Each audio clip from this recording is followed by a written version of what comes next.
Okay, guys. Good afternoon.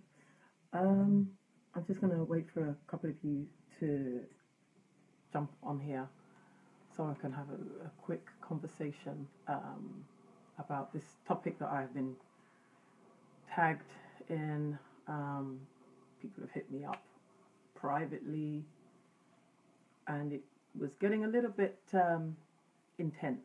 So I just thought, you know what, let me jump on here, have a conversation with you guys, and let's just clear the air about this whole rape thing that is trending on, excuse me, social media. Guys, I'm not feeling particularly well, so you're going to have to forgive me coughing and spluttering in between. But let's address this issue. I'm going to just wait for a couple of you guys to jump on here. In the meantime, let me wish all the women out there a happy Mother's Day, whether you've got children or not, because we all know that just giving birth does not make you a mother.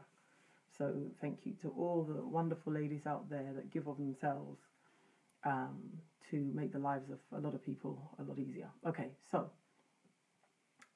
there has been a major uproar concerning a comment that was made by the Minister for Women and Gender in Ghana, where she is allegedly supposed to have said that girls who wear short skirts are going to attract rapists. Something to that effect. If you go onto my wall, you'll see. Actually, I'm not sure whether it's on my wall, but you'll see it. You'll see it trending. You could Google it. You can go in the search box on Facebook.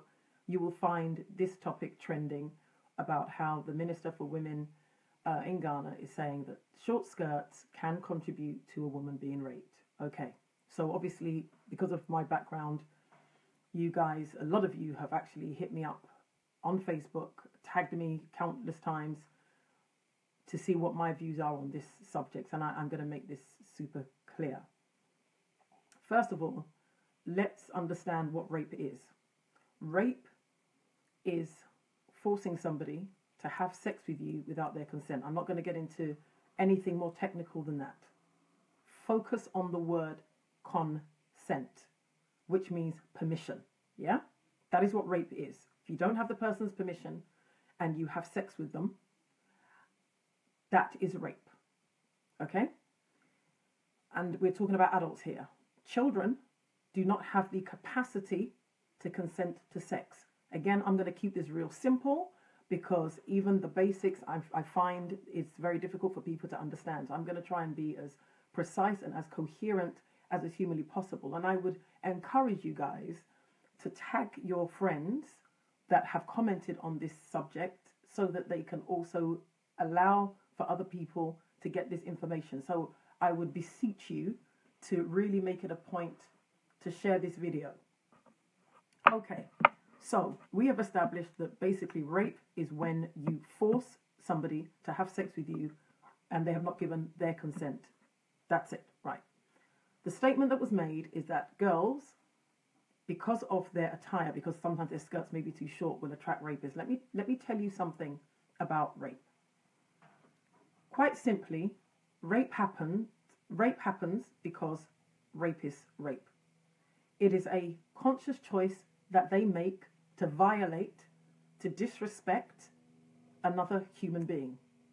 Okay? It has very little to do with sex in its typical form. It is about power and it is about control.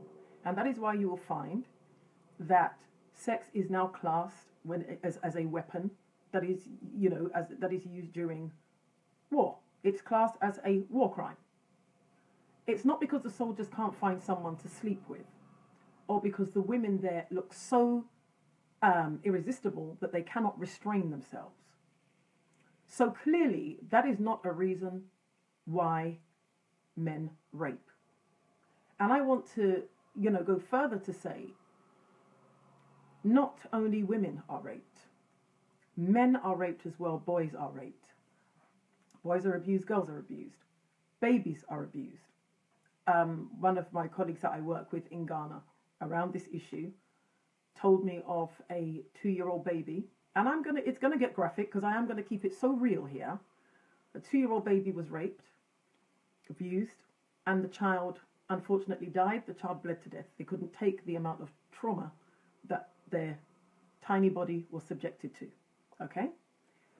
Now, if we are saying that rape happens primarily because a man cannot control his sexual urges, because a woman or a girl can look so irresistible that he is unable to restrain himself. Let's say that's true. You have a 2-year-old baby, hasn't developed in any way, shape, or form. How attractive is a 2-year-old baby? In diapers, probably not even potty trained. How sexy did that baby look? You've got boys who are raped. Are we saying that maybe the way their top button on their shirt was done, it looked so sexy that it turned on another man or a group of men to grab that person and rape them? I've shared on my TED Talk of a woman, a 90-year-old woman in Ghana that was raped. Are we saying that that woman, she was asleep in her bed, by the way, let's not forget that minor detail. So are we saying that that woman was so irresistible, in her head tie and her scarf, that when that man came into her room, he just could not control himself? Is that what we're trying to say?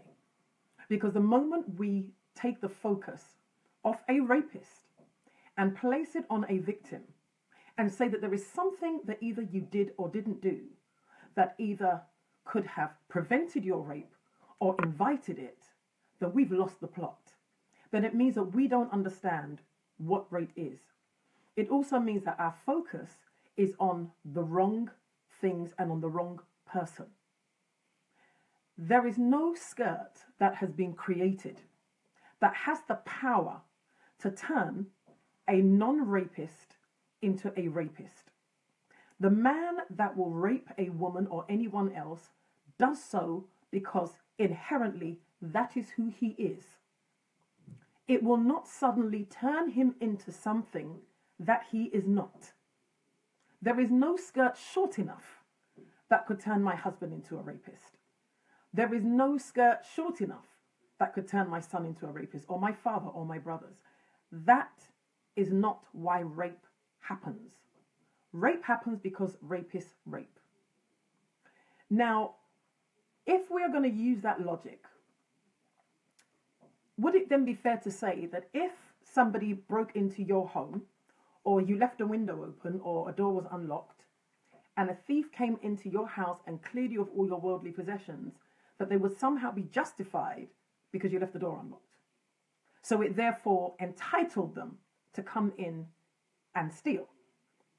Because by the same logic, if you're saying that by virtue of what you're wearing, it makes rape justified, then I don't see why there would be a problem in thinking in that way. Now, the statement that was made that girls need to be careful about how they dress are two separate conversations. I have a daughter. Yesterday, she wanted to go out on her scooter, and she was wearing something that I didn't approve of. And I said, I want you to change to something that I feel is more appropriate. However, the appropriateness of how somebody dresses does not mean that they can somehow invite a rapist. Yes, you can invite unwanted attention, but the man that will cross that line isn't crossing that line because of what you're wearing. Because if that was the case, every man on the street that would see a woman that looks sexy would... Sorry, there's something wrong with my connection. So they're smart enough to see that this is done privately. Rapists are the only people responsible for rape. Now, my friend Charlotte tagged me on this story that happened in Florida, where a zookeeper decided that he wanted to have sex with one of the alligators. And he was killed by the other alligators. And the only reason why that came to light was because he was caught on CCTV. So I thought, okay, well, let's just do a little experiment here. Let's just draw some parallels here. Let's say every rapist was this zookeeper and every victim was the alligator. Let me ask a question. Is there anything that the alligator did to attract the attention of the zookeeper? How sexy was the alligator to make the zookeeper want to have sex with it? What could the alligator have done to make itself not sexy so that the zookeeper didn't attack it? The fact is, there is nothing the alligator could have done, because the zookeeper is somebody that has a, how can I put it, a sick and warped mentality, idea and desire in regards to sex. There's nothing the alligator could have done, because the zookeeper is just that person. Now, we as women and girls are just as important as alligators. Can you see where I'm going with this? See, if we're not going to blame the alligator, why would you blame us? The fact of the matter is, rape is rape because that is who they are and that is what they want to do. It has nothing to do with your skirt. No skirt has been created that can turn a decent man who respects the sexual boundaries of others, that respects the word no, that understands that he does not have any right to any form of sexual entitlement. There is no skirt that can turn a man that is that way inclined into somebody who will take that which is not theirs. It brings up so many other issues about withdrawal of consent. If I consent to have sex with you, I have the right to say, actually, I've changed my mind. There is nowhere that is written that says, because I've said yes, that yes lasts until you decide that you are satisfied. If a man can intend on having sex with a woman and zip up his trousers because he's decided, actually, I don't feel attracted to this woman, or I don't like the way she smells, or I'm just not feeling it, and can zip up his trousers and leave, why can't we women decide, well, actually, you're not well hung enough, or you smell, or whatever the situation may be? Why is it when it comes to women, we do not have the right to withdraw our consent? So I want to make it really clear that for those people that are somehow feeling that, oh, well, she's just giving advice, and that any responsible parent would give advice, let me tell you what responsible parents do. I have 2 children, male, female.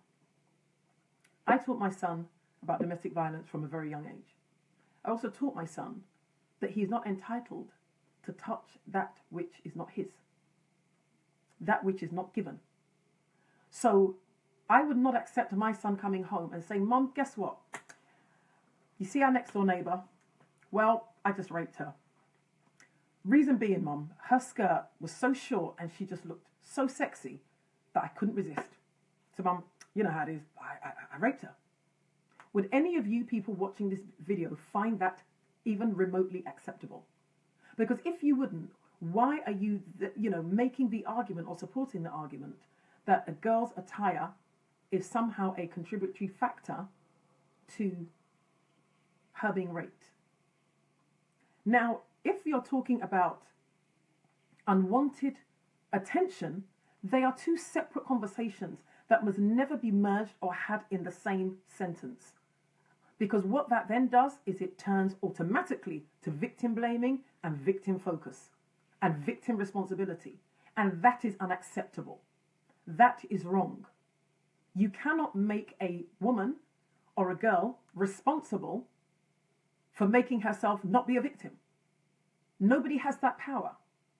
And we do this and it spills over and it translates to when we have children who are blamed for being sexually abused. Oh, what did you do?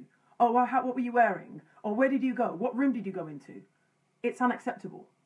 Clothes cannot change a decent, respectable, normal thinking man into a rapist. Because if that were the case, every beach on this, earth would have to be manned by armed police. Because men would have hard-ons running around trying to F everything in sight. That doesn't happen. So if you can control yourself whilst you see women in bikinis, don't tell me that you can't control yourself because someone's wearing a short skirt. In the 60s and in the 70s, the fashion was miniskirts. Fashion evolves. And if we're saying that skirts can prevent, rape, then it means long skirts and trousers can cure rape. Voila. No problem. So why don't we just make a whole heap of freaking skirts and be done with it? But we know that that's not the case. That is not the reality. Because if we don't start to educate ourselves and make it our business to educate ourselves, the number one thing that we would understand and realize is that the focus actually has got to be on our sons and how we raise them and how we portray women and girls to them. That we are not sexual objects. That you don't have a right to sexual entitlement. I can dress however I damn well like. And if you like, try. The fact is, we need to teach our young men about sexual boundaries. We need them to understand respect for themselves. We need to make them understand that you cannot take what is not yours, and that when a girl says no, she means it. And all this bullshit about, oh, when a girl says no, she really means yes. Well, you know what I taught my son? Wait till you hear the yes. Until then, it's a no. She can have her knickers off, twirling it around her finger. If she has not said yes, you run. You run. So this attitude of, oh, you must watch what you wear. Nonsense. That is not going to prevent a rapist. And we need to stop giving out this false message. Because what it does is it makes rapists feel that they don't have to take responsibility. It makes boys feel subconsciously that they can do what they like because she asked for it. It's a very dangerous message to put out there. And we need to be very mindful of the positions that we hold and the messages that we give. They may be well intended, but you know what? The world is full of people with good intentions. And they say, if wishes were horses, we would all be riders. But the fact of the matter is, it was a dangerous statement. And I have been so inundated with private messages, WhatsApp messages, Facebook tags, inbox messages. I thought, you know what? Let me just do this video. And it might be a bit long. It is what it is. But it's a discussion. Love you too, Esther. Sorry, guys. I'm still not feeling 100%. But it's so important that we get this message, that we understand what the parallels are. We understand what the enablers of rape, what they actually are. What causes a man to rape is a lack of respect for himself and lack of respect for women. It is a rapist is a person that is dangerous and is committing a crime. And we need to focus on the criminality of rape as opposed to the vilification of victims. I know somebody that was raped coming home from work. I was contacted from Ghana about a 10-year-old child that was sent on an errand by her mother. The person that she went to go and collect the money from ended up brutally raping her. She was 10 years of age. She was raped so brutally that she was in need of corrective surgery. Again, I mentioned this in my TED Talk that I did, and I'll post the link so you guys can watch it and share it. That's the reality of rape victims. They don't ask for it. We have young boys, we have our boys that are being raped. I've received calls from people in Ghana that have needed support because their sons have been raped. Yeah, I have. But that's another story for another day, because we can't get our head around homosexuality. I mean, my God, it's a crime.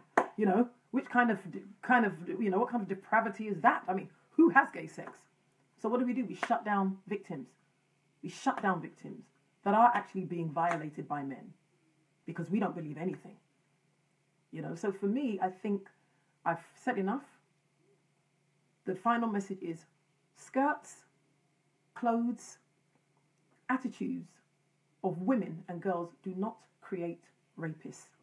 And I would be really interested for somebody, and I may try and do this myself and see if I can get some people together in this country, because I know Ghana would be maybe a bit more difficult, to do get some statistics on the kind of clothes women were wearing when they were raped. And I can assure you that you won't see any common trend. I know of somebody that had armed robbers break into their house in Nigeria. And I don't want to give too many details because some people may know the story. But she was raped. Had nothing to do with how sexy she was. They were asleep. Armed robbers broke into the house and she was raped. And if we don't start laying the emphasis and the focus on rapists, what rape means. And we keep on saying it's what you wear, it's the way you wear your hair. I mean, I'm not being funny. If hairstyles can't affect the price of kinky, then skirts cannot affect the attitudes of men. Let's keep it real here. Let's keep it real. There is no attitude of any woman that can turn a man into a rapist, and I will keep on repeating that. And if, as responsible parents, we want to have conversations about how our girls dress to make sure that they're dressed appropriately, then have that conversation. Have that conversation. The same way I would tell my daughter when she's old enough, if you're going out, don't take public transport at a certain time. If I can't come and pick you up, you get a taxi. But God forbid, if something were to happen, I wouldn't say, oh, well, you brought it on yourself because you were out late at night. That girl, the Indian girl that was raped on that bus by those 5 animals, you know what their excuse was? No respectable woman would be out at that time of the night. I believe it was about 6 or 7 o'clock. Everybody has a justification for their depravity. Let's not give them more reasons. Let's not legitimize it. So that's all I have to say on the subject. I hope you will share this video, and I hope that it will help to further enlighten people that clothing and rape have got nothing in common. Guys, thank you for watching. Please share, and hopefully I can be relieved from some of the tagging. So thank you very much for, bringing this story to my attention. I appreciate it. And, I beseech you guys, those of you with sons, sit them down, have a conversation. And you men, you better be a good example for your sons, because they're watching you. They are watching you, how you behave. How are you treating the women in your life? Because they are learning from you. And if you're a man and you have a son, and you have not sat him down to tell him how he needs to respect women and understand that no means no, then hey, it's never too late.